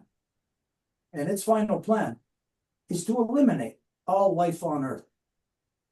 That's what I say. And I got all the evidence to prove it. And when you look at the conduct of their statements from hundreds of years ago and what their how it plays out with the actual conduct of things that have actually how it's actually unfolded, you can see, hey, wait a minute, the words you said don't actually match up with your conduct. So now we got to start to piece things together to actually understand what their words were hundreds of years ago when they said, as long as there's an Indian in the country, maybe you are the last Indian. Maybe I am the last Indian in the country. And once they eliminate us, then, hey, all bets are off. So we got to act fast on this. We got to combine our efforts. I know that as a first introduction here tonight, I know that there's a lot of things that we might not be able to, I don't know, like agree upon or whatever, or say yes right now. There's going to have to be a lot of research that we do, a lot of meetings that we're going to have together. We're going to have to reinforce to each other. I will state to you outright that here within my people, that there is an epidemic of being ass-kissing sellouts. And they are bending over backwards to comply with the white man's systemic racial genocide upon us in every aspect of our existence. And so I do not have trust for anyone in this world. I am as Rodrigo. And so I walk alone, I stand alone in this world, and I will stand alone under my mother's identity as Wolf Clan. I will stand in Wolf Clan identity right to the end. And this means that I must be certain of the people who I walk on the battlefield with. I cannot have a knife in my back on that battlefield. And so together, if we are going to pursue this further, we need to have a series of convention between us just to address the different things that we think need to be addressed. The things you might have questions in relation to the two-row wampum. How are we going to make this a practical bridge across the great waters to have it adopted from one group of original people subjected to the white British non-native systemic racial colonial genocide to another group of original peoples subjected to the same thing. It is time that we combine our efforts. And this is what we offer to you, that for the past 6 years, we have also been working with the different native nations from north to south. And that they have been waiting. They're on board. They're waiting for this, for them to be able to sign on also to our combined effort. Okay, I'll leave it there. If there's any questions, whatever, yeah. A couple of things. First of all, when you talk about no jurisdiction, that's one of the interveners in Robbie's case. His name is Jim. He goes by the name of what's his name? Purulima Minamata. Yeah, Purulima Minamata. He comes from Tasmania, which is what's the name for Tasmania? Lutruwita. Yeah, Lutruwita, which is the island below Australia, and he has been charged with going into the forest to try and save the forests, and he said no jurisdiction. And so exactly what you were saying about they have to charge him and take him to court. And the other thing is you're talking about tobacco being a traditional resource. Well, one of Robbie's relatives is being charged with thousands of dollars of abalone, which is a kind of fish-like creature on the rocks around Victoria and New South Wales, and it's an original resource that people could gather and trade. And so once again, talking about tobacco with the abalone case, it's exactly the same. They've been charged with taking abalone. They're arguing they've got traditional rights to both gather and trade, and they're also trying to disqualify the judge because of bias. So that's coming up next week on the 9th of July. And the third thing is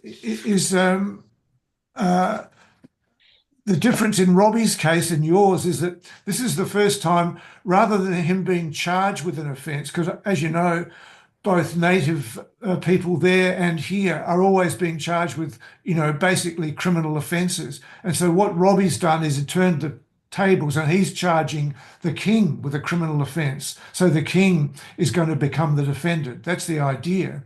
And he's been doing this since about 1997. We first tried to charge this guy, John Howard, he mentions, the Prime Minister, with genocide.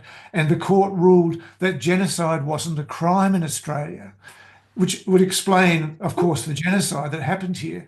And it wasn't until 2002, when Australia signed up with the International Criminal Court, that genocide became an actual crime in Australia, according to the Australian courts. Of course, most international lawyers would say genocide's been a crime since 1949, when the Genocide Convention was enacted by the United Nations. And bearing in mind the criticisms you make of the UN are the same that Robbie makes of the UN. It's a colonial institution, etc. So Robbie and various other Aboriginal elders like Kevin Buzzacott and Wajulabina Nadia Rimmer and who else, Rob? Tom Trevorrow from the Narrandjeri, various people from around the country all got together in Canberra and had this court case. And once again, this was back in 2000, the court said, no, genocide's not a crime, bad luck, guys. So now we're trying again. And the thing we need to do in the next 3 weeks, the closing date for interveners is it July 30th? Yeah. Yeah, July the 30th. This is Cassius, who's our fantastic assistant. He does a lot of the documents and filing. And what we need from you, if you want to intervene, is you have to have a look at the blank documents we've sent you. You have to try and fill them in as best you can. A lot of the stuff you've been saying today could go into your affidavit, for example, and you'll see that there's a way of what they call exhibiting, which means you just attach documents to the affidavit. And obviously this statement that you put up by Ron Irwin would be fantastic. And the photograph you put up with Trudeau and the statement there would be great. That's you in the photograph, isn't it? With Trudeau? Is that you? Yeah, right. Yeah. And also the one that you put up, the proclamation or whatever it is of Queen Victoria, the 61, was it? Yeah, right. All of these documents, yeah, we could attach those to your intervener application so they go into the court, and then what we're doing with our court documents is putting them up on the internet on Crime Scene Australia, so you can then link to that document, and then you, rather than having to reproduce all the documents over and over, you can just link to your affidavit and put the link into your emails and your, posts and so on. So it might be a good way of getting that material up. And that would also, because it's the World Wide Web, it goes worldwide. Now, it's a matter for you. You might not think that it's a good idea to put up anything about the two-row Wampum Treaty yet, or you might not want to put up that proclamation yet. That's a decision for you guys. I mean, we're looking at a long process. This is not going to finish, in the next few months. This is like going on forever now. This is like the rebirth of Indigenous law worldwide. So there's no rush. And in fact, there's no rush for you to intervene. And if you don't think it suits your purposes to intervene, then don't do it. But if you can see that there's a benefit in you guys and women intervening, and it might be that you want to choose a woman to intervene rather than a man for the very reasons that you've talked about, life givers as opposed to life protectors. So it might be that it's not you, but it's an elder woman who intervenes because of the life giver principle you've put out. Anyhow, that's a matter for you. But the thing is, the bottom line is, if you want to intervene by July the 30th, we'd really want to have by about the 15th of July, I reckon, the document kind of sorted so that then Dan Taylor the lawyer can witness the affidavit being signed on computer, like I've explained, and then we can file it. And when you file it, it takes a few days for the court to put the stamp on to acknowledge it. So we really would want to have it filed by about the 15th or at least the 20th of July. So you've still got like a week or two to think about it. So don't rush into it. But if it might well be that Robbie could intervene in your superior court case that's going on there. And just on transcript, we've had what you call the minutes, we call transcript. And we've had lots of fights with the court about them giving us transcript. And we've now got them sort of trained up that they have to give us transcript because what's the fancy word for poor? Indigent, because we're indigent Indigenous applicants, and the court has to give us transcript, right? But we could intervene in support of your right to transcript because we've got the right to transcript here, right? So, I mean, if you want to email your documents, or if they're up on the web, send a link, then we can look at those and we can draft up an intervention document, because I'm sure I can look up the Canada Supreme Court rules and I can see, I'm sure they have an intervener document just like we have here, that there'll be an application to intervene, and I'm sure it'll say you have to put a notice in with an affidavit and make submissions. There'll be some paperwork to do, but I'm sure it can be done, and then we can set the model for how people from all over the world, Indigenous people, can do this. Like we start a case here, they start a case there, we intervene in each other's cases, and then say there's a third country, say the Kanakys start a case in New Caledonia, then both of us can intervene there. And then if someone starts a case in South America, then all three of us can intervene there. And slowly we build up this international Indigenous court. People have talked about an Indigenous court, and Robbie wants to start a website of Indigenous court, and put up all our documents. We're thinking that this Court of Appeal case, each day they're going to have the case in the court, and each night at Camp Sovereignty by the fire, we will have our own international court trying them. So we will be. It's not a case of, we're not the ones on trial; they are, and so we'll be trying them for their denial and all the things in international Indigenous court. So, I mean, these ideas have been around for a while. It's really hard to make them work because none of us have got any money, none of us have got any resources. It's just amazing we could even talk today like this. So it's not going to happen overnight, but it seems to be destiny now that, you know, you're doing what you're doing and Robbie is doing what he's doing. And he's not alone. There are people all around the country that have been trying to do the same thing. It's just we've got a combination of legal skills and we've been working together now for what, 35 years or something. So we sort of know each other.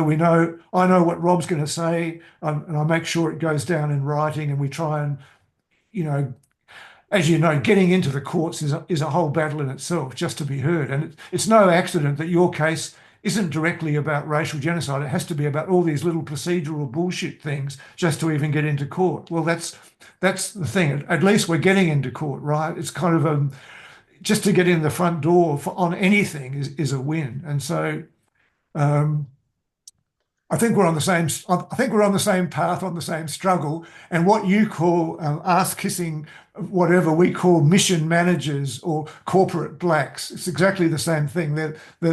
What's another word, Rob, that you use? Coconuts.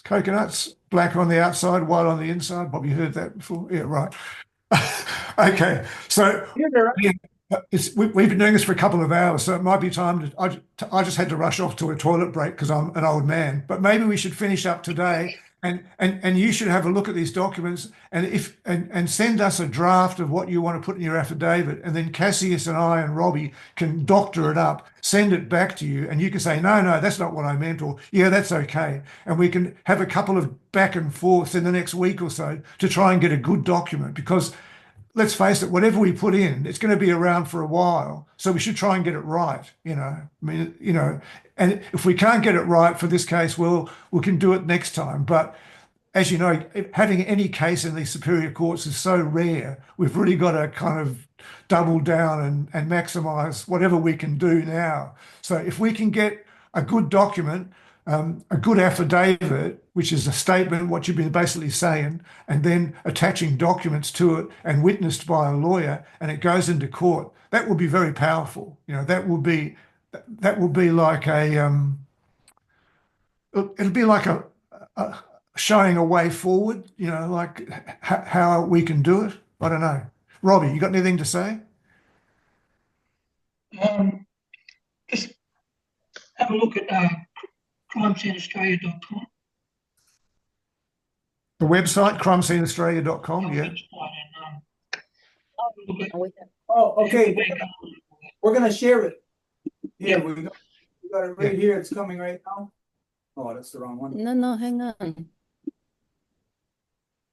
Okay.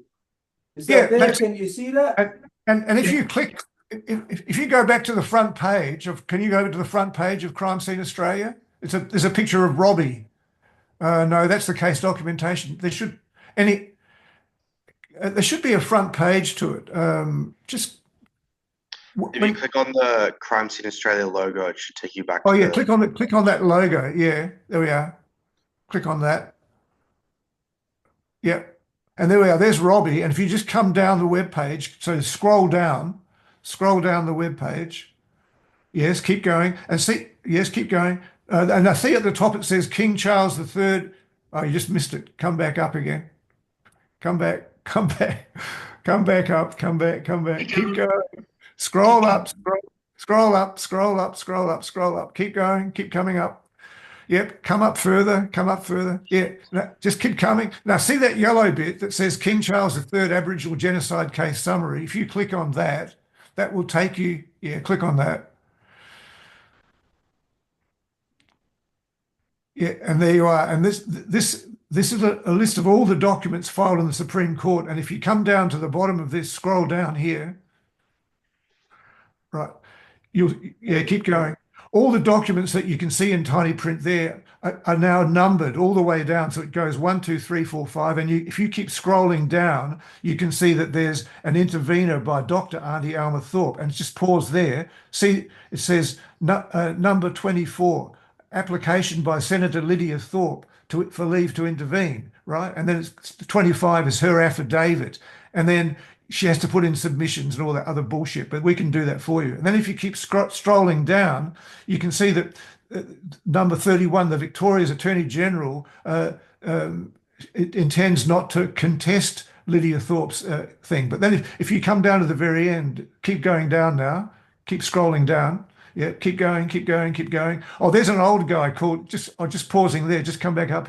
There's an old guy called Gilpy Murray George. He's from the middle of Australia, Uluru. He's the senior lawman for Uluru, and he's intervened in the case. Keep coming down now. I just want to show you something at the end. Scroll down. Stop. Come back up again. Come back up. Scroll back up. Yeah, keep scrolling up. Scroll up. Keep going up. Yep, keep going up. Keep coming up. Keep coming up. Keep scrolling up. Yep, keep scrolling up. Yeah, a bit further, a bit further, a bit further. Now, yeah, a bit further, bit further, bit further, bit further, bit further. Keep going up. Keep going up. Keep coming up. Now, just stop here. You'll see. No, you went too far. Just come. See where it says 86. Just come down a bit more from 86. See that number 86? Yes. Keep going. Keep coming. Keep coming. Keep scrolling up. Keep scrolling up. We want to go to 89, 91. We were trying to get to document 91, which is, so you're on 88. Keep going. Right. Now you see here, 91 is AGV. That's the Attorney General of Victoria. She's contesting joining the International Criminal Court prosecutor. We've asked for the International Criminal Court prosecutor to be joined as a respondent, right? So we've really put the issue in there. We've also, you'll see further up, we've applied for the United Nations Secretary General and for the Commonwealth of Nations Secretary General to be joined as respondents. So you can see we're trying to internationalise the whole thing. That might interest you with your documents from Queen Victoria and so on. And so that's just a very brief look at it. You can have a more detailed look when we log off, but that'll at least show you what some of the affidavits look like and what you can say in the affidavits. And I mentioned already Paralia Minamata from Lutruwicza. You'll see one of his applications to intervene there, and you'll see he talks about the very thing that you're talking about, no jurisdiction, you have to arrest me and all the rest of it. So there are various ways of getting it into court. Okay, shall we finish up here? Is there some ceremony that you do to finish? How do you end these sessions? I think we're really good for tonight. It's amazing the amount of information that we got, and just to know that it's coming together. Something is coming together that is obviously bigger than us, and it just so happens that we all are playing our roles, and that because we've been playing our roles, it's pulling us into something larger now. So this is something that we have been waiting for, that we have been ready for. I'm sure same thing on your end. So I think the time is now for us to climb on board of those pirate ships and to point those cannons at the deck and to blow those pirate ships out of the water. And this is where we know and we acknowledge, and we are so grateful for the non-native people that are fighting for their own humanity. Yeah. Because anybody placed in a position of genocide, being a genocider, we can say, hey, it was done to us, but you know what? It didn't change us. What? It changed every non-native person, because to be a genocider means you're okay with killing people. You're okay with stealing your neighbor's house. You're okay with violating. So this has changed the non-native people. We know that, like we said, within this document from Queen Victoria from hundreds of years ago, they are asking for us to come and help them, because they know that on this earth, here in the northeastern woodlands of Turtle Island, is the only place on earth that have pulled our heads out of our rear ends of the dark ages of war, and we're able to climb up the evolutionary ladder and join the women who were waiting for us. And from there, for 2,000 years now, for over 2,000 years, we have flourished in peace and love and happiness. For 1,500 years before the white man got here. And then for the last 500 years, well, as you know, it's been chaos. So it's not a matter of us working to get things the way that we want it. It's a matter of, when we think of the scales of our Mother Earth, that they're out of whack, that on that side of the world, white man went crazy, wars all over, and it's affecting us here on this end. What we want is not for us to have everything the way that we want it. No. What we want is to bring those scales back into balance. This means we are here. Our whole existence is to help our sisters and brothers who are under duress. And that is the non-native people. That is the white people. They are under duress for hundreds of years now, at least since our colonial genocide, but in their homelands for a couple of thousand years. So it's about time that we address what the corruptions have been in this world. So yes, we are on board. We're going to do it. All of the stuff that you said, we're on board for it. We're going to have to, we're going to exchange more. We're going to have to establish a time where we can come together just to talk more. So the next one, we'll do it where it's more suitable for your time, and we'll be the ones up late, all tired and that. And then the next time we'll do it where it's suitable to our time, and use will be the next one. So we're gonna work out like that. So I say to use tonight, Nyawa Goa. In my language, Nyawa, this is how we say thank you. Goa is big. So Nyawa Goaist ever, because this is something that the world is waiting for. The non-native people just don't know that they've been waiting for this. Once these things start to happen in the court, this is where freedom through litigation, through legislation, is going to start to happen upon all peoples. And so it is very fitting that the original peoples all around the earth are the ones leading the charge back to peace, back to love, back to happiness and balance. This is our domain, and this is where we got to lead the non-native people into peace, love, and happiness. We got to bring them back out of the craziness they have been lost to, and bring them back into their humanity. And this is what we will do together. I say, Nyawa Goa to you. Thank you, brothers and sisters. So for tonight, I think for tonight, we're going to close up everything. Wait a minute.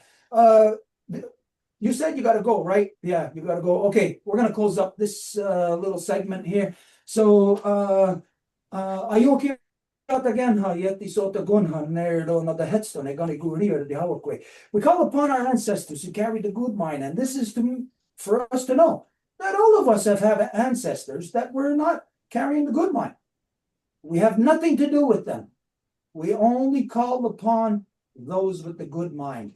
And we ask our ancestors to guide us back into love, back into truth, peace, happiness, to guide us back into the Gayandawana, the balance between the two, so that the life giver can be returned back to her natural seat of authority to manage all of our nations properly once again, and that the males will know and understand our role as secondary in this world, that the life giver is primary. Our mothers are primary. We are never equal. There is no such thing as we are equal. I will never be equal to my mother. I will never be on that level. I will always be secondary. And I am subordinate to the life givers. And this is where we pledge all of our power, all of our energy, to the return of our mothers back to their natural seat of authority within all of our nations, so they can manage all of our people properly once again. And I give thanks to all of you tonight, because in the biggest sense, yous are the major players in making this happen. So now we'll go to you. And just one last thing I want to say to you. You hear me saying a lot of stuff about the white man.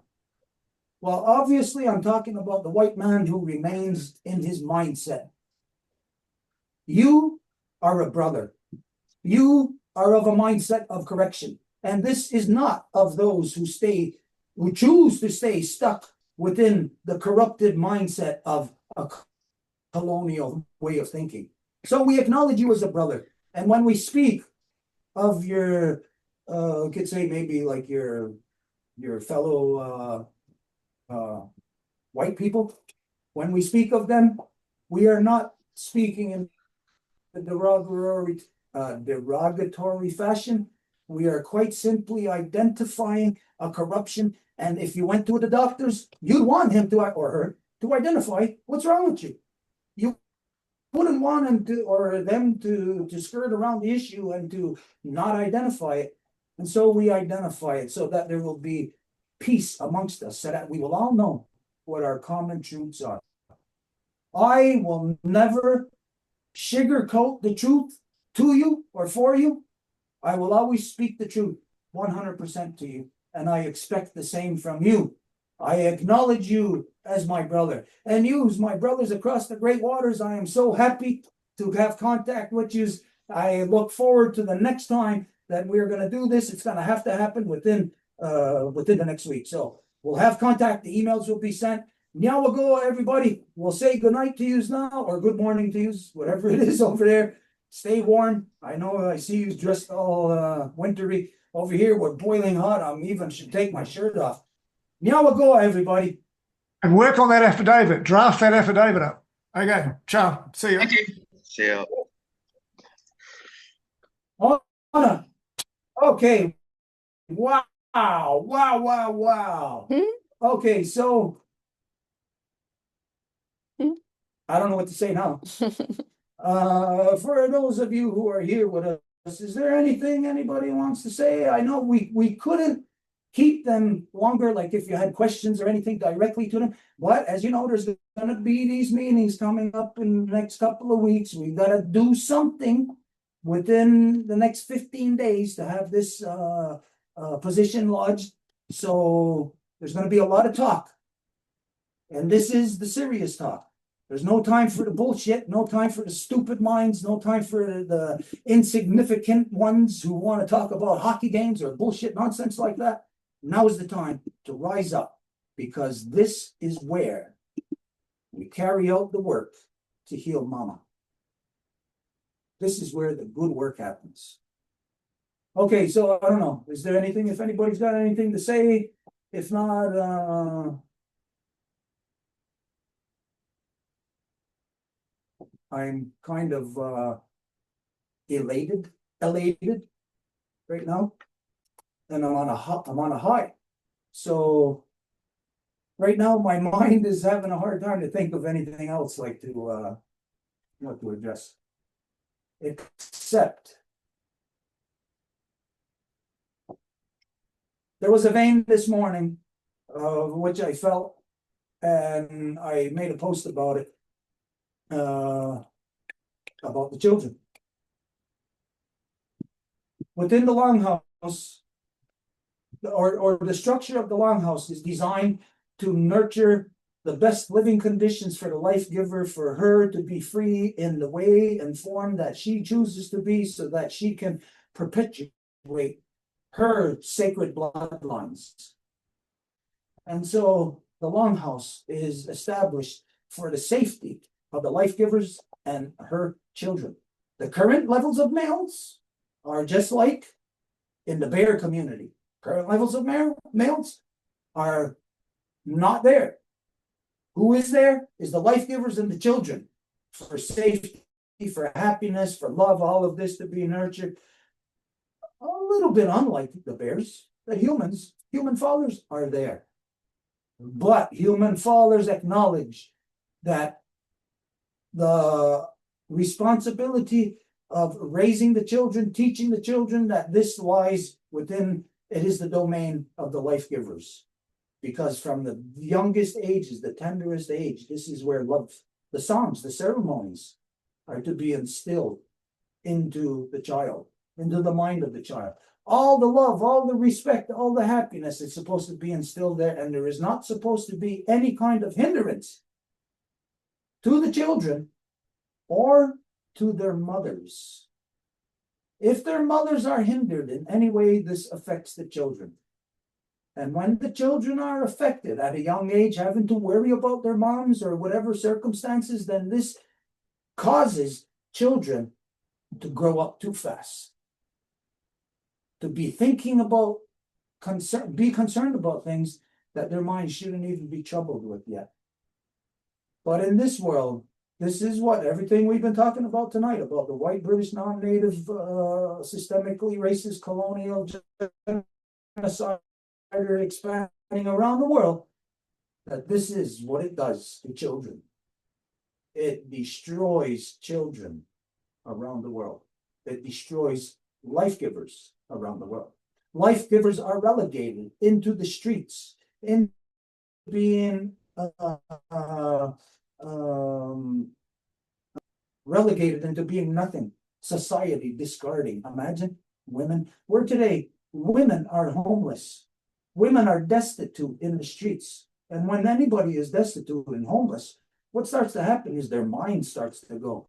And when you have life givers in this world who are homeless and destitute and their minds start to go, you're talking about a continuous power of energy. You think of yourself, if you're a car and you got gas, a gas tank, and it's continuously flowing gas into your carburetor. Now imagine if all of a sudden, if you poison some of that gas, and now it's going to go into your engine and it's going to dirty your engine and maybe even cause it to stall. This is what happens when the women, when the life givers are under oppression of systemic racial genocide. And it doesn't matter. You don't have to be the victim. You be the perpetrator. You look at how much being the perpetrator of the genocide has destroyed the white people.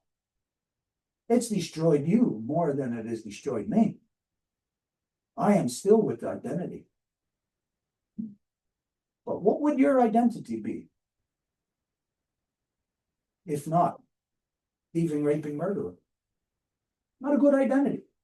This clashes with everything that you are, with the very cells you are structured upon. It clashes with that. And you don't have to think about it, but as it clashes, it's like a war within your own body. And when you got a war within your own body, that's stress. And when stress can develop diseases like cancer within you, cause the mind to go, cause your system to break down. And when that happens to you, it's affecting the next one.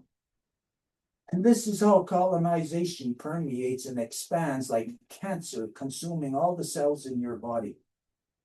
And so you have to be an active deterrent within the body to cancer. You must be doing this for mama all the time, which means that when cancer comes around you, you can't say, oh yeah, come on, let's hang out for a little while. Oh yeah, here, I'll take that $1 million. I'll become a billionaire.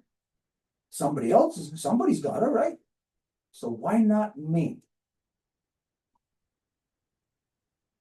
Why would you be the corruption that you know is killing mama? It's time for you to rise within your humanity. And as you can see right now, there is a call being put out to all humanity. I do not care what creed, what color, what race, what nation you are from. You are seeing right now there is a combined effort of the original peoples here in northeastern woodlands of Turtle Island and the original peoples in so-called modern-day Australia to bring our efforts together to fight against this colonial genocide that is consuming the entire world. It begins here. What will you do to protect your children? What will you do to protect the faces yet beneath the earth? What will you do to protect your mama? Now is your time. It is time to rise. We are now in a full outright battle against the second wave of genocide. And it's only here. Try to find it somewhere else. Try to do it. Try to fight where you are and see what happens. You can't. You can until you are eliminated or you die off or you get tired because there's nobody else there to carry on your work. Here, that don't happen. Here, I'm by myself. I don't care. I don't get tired. There's nobody else carry on my work. You would think that? No way. There is everything to carry on this work. Everything that is coming after. All the faces yet beneath the earth are waiting for this. And if you are not this, if you are that, then you are not what our faces yet beneath the earth are waiting for, except waiting for you to get out of the goddamn way. So either do that, get out of the goddamn way, or jump up, get off of your ass, and begin to take action. Join this battle against the second wave of genocide. Here, you will find your place within that battle. Okay, so, we'll go, unless there's something anybody wants to say, address. Is there anything that we were supposed to address? Anybody can think of? I think tonight was a really good, we leave it there as a good focus on this. What a, what a. Yeah, I could just. I'm just feeling exalted. I am elevating. I'm on an elevator. Okay, we're gonna close up. And I guess like always, we're gonna close with a song.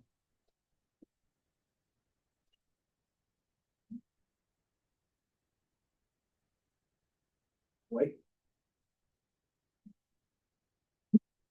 Okay, I don't know what song though.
Tonight, a very special thank you to the original people in so-called modern-day Australia for standing strong within identity for hundreds of years against the crazy genocide of the white British non-native European.